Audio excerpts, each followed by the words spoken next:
What's good, YugiTubers? It's D here from TeamCollettePJD coming at you with our first Decksplanation video. Today I'll be introducing new players to the Dragunity archetype. I'll talk about how they work, why they're good, cool tech, how much they cost, and what the deck should look like when it's finished.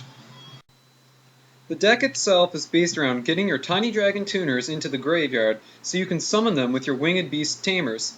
When combined, aka synchro summoned, the dragons grow bigger and the tamers ride them as knights as they fly into battle. Here's what you need to do it. First off, we have your main two and most used in the combo. You have your Dragunities, Phalanx, and Ducks. When your little Dragunity Phalanx is equipped to a Dragunity, you can special summon him, and he's a tuner so you can synchro into your Dragunity Knights. Dragunity Ducks, who ironically looks like an owl, is your main tamer. When he is summoned, you equip a level 3 or lower Dragunity to him, primarily his best friend Phalanx, so you can go into your big synchro plays. He also gets an accumulative attack boost for all young Dragunities. It's necessary to run 3 of each. Other than that, we have our other little Dragunity dragon, Aklis. Aklis has a good destruction effect that activates when he's equipped and sent to the graveyard, and is also a tuner, although he cannot special summon himself while equipped. He makes your opponent think twice before activating a Dark Hole Heavy Storm or attacking whatever he's equipped to. Aklis works well with the other Dragunity tamer you run, Legionnaire. Legionnaire, when summoned, equips like Ducks, but doesn't get the attack boost. To compensate, he has a destruction effect that destroys one face-up monster if you tribute an equipped Dragunity for the cost. With Aklis, you also get to activate his effect and destroy another card your opponent controls. Now the tricky part of the deck is getting your setup, but luckily the deck has many options and methods of getting the little dragon rascals into the grave. Primarily you'll use your field spell, Dragon Ravine. Dragon Ravine is currently one of the best field spells in the game, as it allows dragon decks to send their dragons to the grave by discarding. You can use that to send little dragon rascals to the grave, but exclusively for Dragunities, they can get the second effect, and search for any level 4 or lower Dragunity from your deck to the hand. Also, your opponent cannot use your Dragon Ravine's effect, unlike with most field spells. Often you'll discard a Phalanx or an Aklis for the proper tamer, Ducks or Legionnaire, respectively. Otherwise, the most powerful way to search them out is with Future Fusion. With Future Fusion, you can sacrifice 5 dragons in your deck to get out the mighty 5-god dragon in 2 turns later. This will set up your Phalanxes for Ducks so that you can synchro into Vadriana, then into Stardust to protect your Future Fusion from any destruction effects. Another good card to run is Cards of Consonance. You essentially run 2 to 3 of this card because you can add small tuners to your hand with Dragon's Ravine and pitch them to draw 2 cards. It's a good idea to do this if they aren't already in your hand, because no, you don't create a plus or end up with any more card advantage, but you create a setup for your Dragunity tamers, and thinning your deck 2 to 3 cards is always good. Now it's time for the boss monsters. These cards will be your control, heavy hitters, and ultimately your win condition. First off, and most importantly, there's the best Dragunity Knight, Vadriana. Vadriana is a 6-star synchro made by Ducks and Phalanx, who will equip Phalanx to himself. From this point, you can special summon Phalanx again the same turn and synchro for a level 8 synchro monster. Typically, you'll use Stardust Dragon. Another boss monster you can use is Trident Dragion. He is made by any level 8 dragon and any level 2 dragon tuner. Destroy any 2 cards you currently control besides himself, and attack your opponent for 9,000 damage, or 3 attacks of 3,000. Pro tip: use mind control on your opponent's monster when you do this to clear their field, and as a target for Dragion's destruction once you summon. Your other boss monsters were already mentioned: Stardust Dragon for his control and protection ability, and 5-God Dragon for his 5k attacking and defense. Other good extra deck monsters include, but are not limited to, Colossal Fighter, an 8-star beater synchro who can't be destroyed by battle. Gachi Gachi Gantetsu, an annoying rank 2 Xyz who gives little shits about destruction, and also gives stat boosts to your drags. Bryonic Dragon of the Ice Barrier. This card clears the field, kicks ass, and takes name. It is a level 6 synchro, so it's easy to get out. Staple for the deck, really. Ally of Justice Catastor. Catastor has a wall and a good tool to hurt some powerful decks.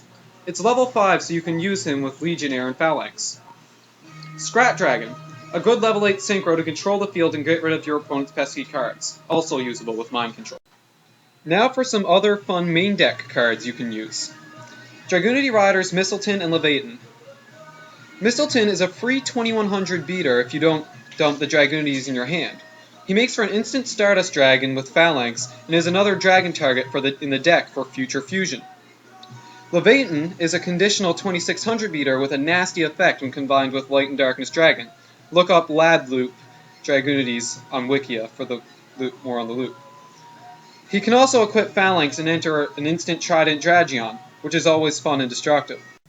The non-Dragunities you can run include Blackwing Zephyros the Elite, a wing beast to synchro with who comes back from the graveyard and allows abuse of Dragon Ravine by using it, popping, activating it again, and using it again.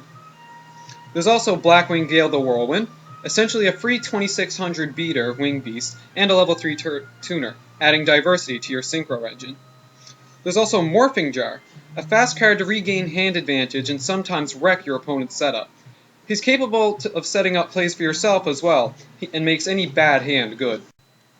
On to the necessary or extra spells and traps you can use. There's Terraforming. You need to run this card at 3. It gets you your Dragon Ravines, which essentially will win you the game. If they become clogged in your hand, you can just discard them for Dragon Ravines cost. There's also Proud of Avarice. This card, mid-late game or a few turns in, will work miracles, as it recycles your Dragunity Tamers, your Synchros, and puts fuel back into the deck for future fusion. There's Mind Control. Mind Control allows you to steal your opponent's monster for either their effects, to Xyz, or Synchro with, or to destroy with Scrat Dragon or Trident Dragion for their costs. And lastly for the spells, Release Restraint Wave.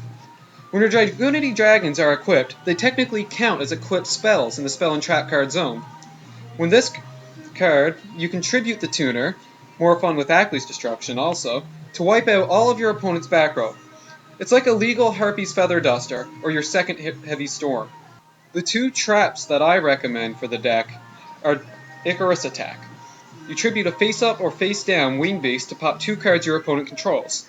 It can really wreck the game for your opponent, save yourself from back row, but it also may waste your resources with your Dragunity Tamers.